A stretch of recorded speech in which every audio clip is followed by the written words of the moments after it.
Ici la voix. La voix a une annonce de la plus haute importance à vous faire.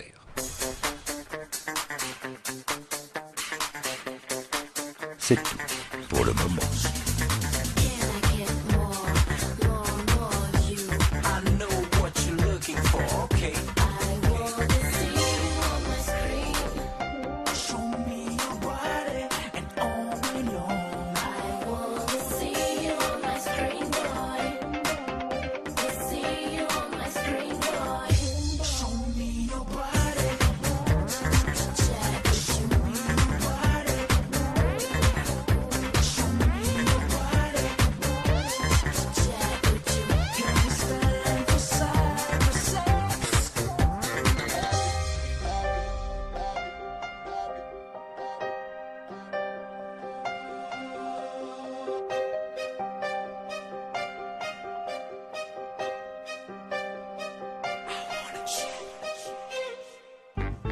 Pourquoi faire des vidéos à la mode on s'en bat les couilles sur des espèces que vous n'avez pas forcément?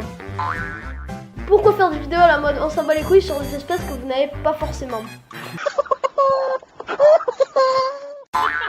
Alors, pourquoi êtes-vous dans les reptiles? Pourquoi? Non mais vous avez ces questions les mecs. Non mais pourquoi est-ce qu'on est dans les reptiles? Pourquoi est-ce qu'on a commencé ou comment est-ce qu'on a commencé avec les reptiles? Moi tout simplement parce que depuis tout petit j'aime les animaux et je me suis penché sur les reptiles du fait de leur comportement, comment ils vivent, de quoi ils se nourrissent. Voilà, je peux pas m'expliquer, j'ai voilà, une attirance pour le reptile. C'est des animaux qui sont mal élevés pour rien. J'ai travaillé pendant 89 Reptilarium Rogier à Bruxelles pendant 1 ou 2 mois et puis ouais, c'est une passion quoi, hein, je veux dire voilà. Alors pourquoi le nom Jurassic Park? Alors Jurassic, parce que autant Bastien que moi on est fans de Jurassic Park. Ça c'est clair. Et Var, parce qu'on est dans le Var et qu'on n'est pas dans les Pas-de-Calais quoi. Voilà, c'est tout, donc c'est Jurassic Var. Bon, ça tient la route. Alors, quel est votre point de vue sur la terrariophilie française? Dégradation sur les 5 dernières années à cause de la multiplication des réseaux sociaux et donc tout le monde qui devient connaisseur parce qu'à la limite on sait même plus que c'est un bouquin. Oui, le truc relié avec des lettres dedans et des pages, voilà, c'est un truc ça s'appelle un bouquin. Voici le tuto comment ouvrir un livre. Livre ouvert. Donc maintenant, effectivement, on est sur le fast-food de l'information. Donc c'est-à-dire qu'on va sur une page Facebook, on va demander sur une page Facebook, voilà, je vous donne des conseils par ça, et encore si on écrit correctement. C'est ça aussi, le Becherel devait être obligatoire en terrariophilie aussi.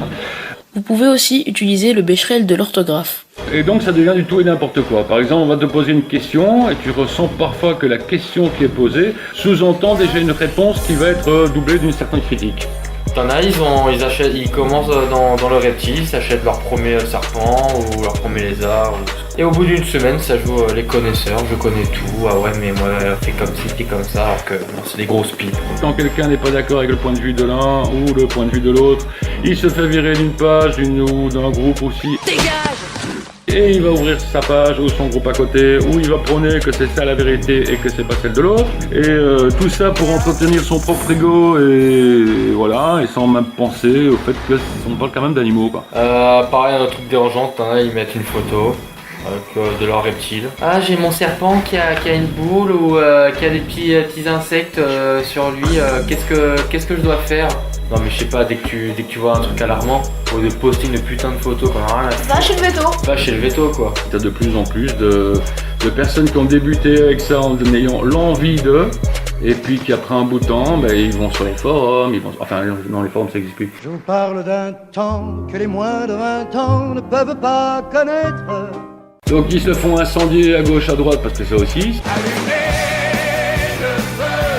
Et voilà, ils se font incendier, donc qu'est-ce qui se passe? Ils n'ont plus de réponse, donc ils jettent la bestiole dans la nature. Et tu te retrouves avec la faune sauvage, dans la nature, avec des bestioles qui peuvent tout à fait, pour certaines espèces, s'acclimater et détruire la biodiversité qu'on a chez nous. Pourquoi vendre à l'étranger?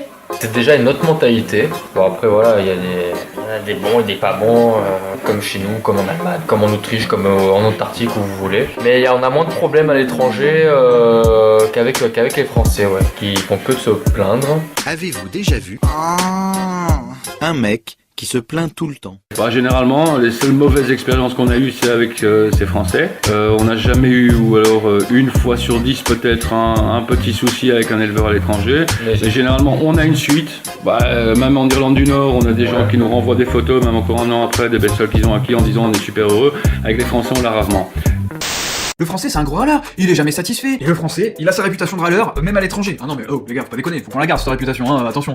Par contre, l'exception confirme la règle, c'est qu'il y a quand même quelques éleveurs et quelques personnes en France à qui on cède des animaux, parce qu'on sait entre les mains de qui ils vont. Voilà. Et c'est des bons éleveurs. Pourquoi en vouloir tant à certains youtubeurs? Donc il y a plein de youtubeurs qu'on apprécie. Voilà, on est en bon contact avec Buster, avec Snake Reptile, avec d'autres quelques... Bah avec vous normalement, hein, si on vous jette dehors. Voilà, non, la médiocrité de certains, c'est saoulant. Je veux dire que si c'est pour ça et en plus faire de l'aumône pour essayer d'avoir du fric et payer ses propres bestioles, je pense que autant vous qui avez 13 ou 15 ans, ben, vous payez vos propres bêtes, vous payez votre matériel, et on n'est pas d'accord avec ce genre de truc-là. Il y a assez de mendicité, assez de pauvreté en France pour l'instant, que pour arrêter de jouer là-dessus. Des mecs comme Toupette qui vont ouvrir des comptes Tipeee pour essayer de financer un truc en Thaïlande pour aider une personne qui essaye de récupérer des chiens errants, nous on applaudit des deux mains, et là on est tout à fait d'accord et on relayera le truc. Mais si c'est justement que penser à sa gueule et faire de l'égoïsme, là on n'est pas d'accord. Voilà, pour le reste on n'a rien contre personne nous. Maintenant, effectivement, quand on a un truc à dire, on le dit. Si ça te plaît pas, tu peux aller te faire foutre, pauvre truffe.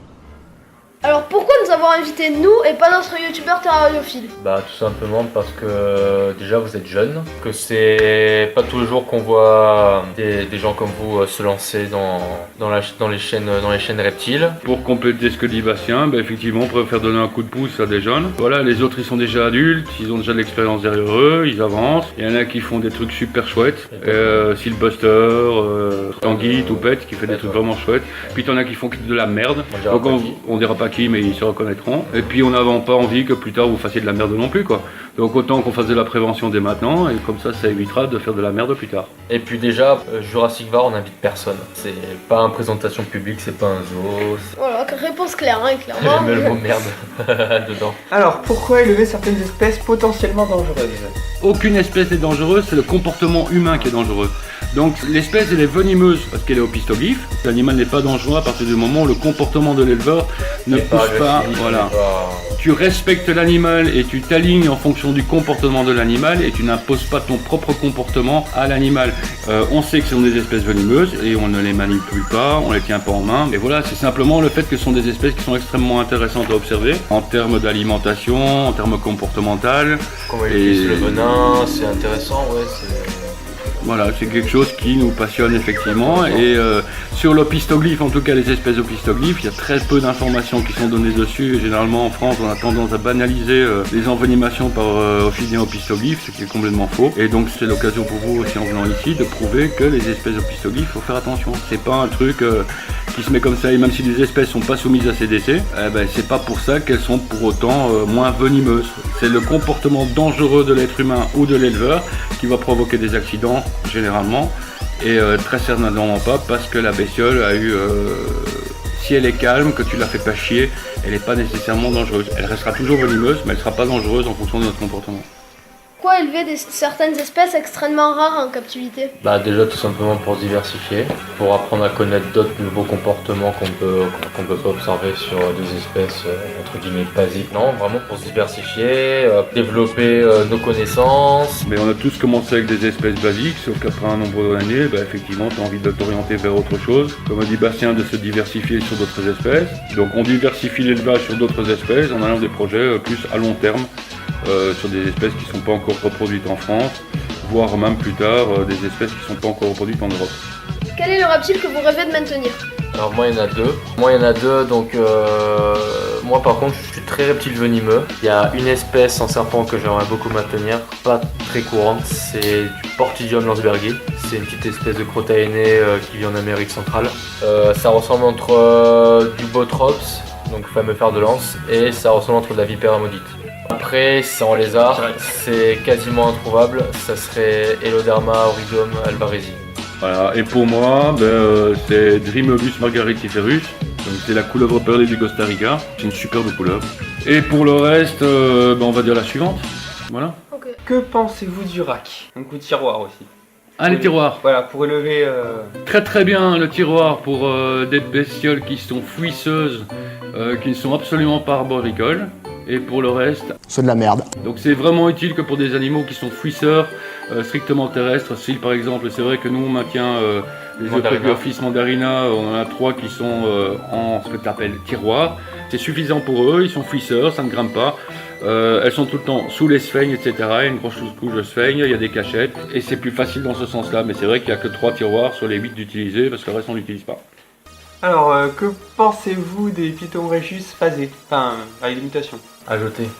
Mais c'est de la merde! Ouais, au congélateur, mais bon, destiné pour de la bouffe pour serpent, pas pour humain. Parce que sinon, je pense que l'homme il va devenir consanguin aussi. On va préciser, parce que c'est vrai qu'on est assez gautriol là-dessus. Voilà, les mutations doivent s'arrêter à partir du moment où effectivement l'animal a une tare génétique qui lui pose handicap. Ça reste de l'être vivant. À un moment, les mutations doivent s'arrêter à partir du moment où elles entachent le patrimoine génétique de l'animal. Alors, pain au chocolat ou chocolatine? J'ai mangé une chocolatine! Tu veux dire un pain au chocolat? Bah nous on dit chocolatine! Moi je m'en branle complet. On s'en bat les couilles. Voilà. Réponse claire, nette, précis, voilà. On s'en bat les couilles, on s'en bat les couilles, on s'en bat les couilles. Alors, quelles sont selon vous certaines lois françaises sur la terrariophilie qui sont totalement débiles? Il y a certaines espèces opisoglyphes qui sont pas soumises à ces essais, notamment Pseudoxénodon, SP.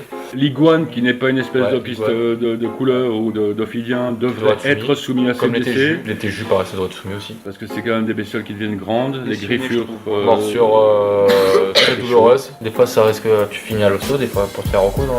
Donc ça, ce serait une espèce qui devrait être soumise. Par contre, il y a des espèces qui sont soumises, on se demande pourquoi. Et une fois que tu es capacitaire, toutes les espèces qui ne sont pas soumises à ces essais le deviennent automatiquement. Donc par exemple, moi je suis capacitaire tout colubridé, à quelques gens près, mais j'ai même pas le droit d'acheter un pangolin. C'est la loi. Et au contraire, quelle loi selon vous devrait être mise en place? Bah déjà, mettre des bêtes sous ces essais, comme on l'a expliqué tout à l'heure, comme par exemple le cas de l'iguane, les téjus. Certaines des espèces venimeuses opisoglyphes qu'ils ont oubliées, comme par exemple Pseudoxénodon, Macropistodon aussi.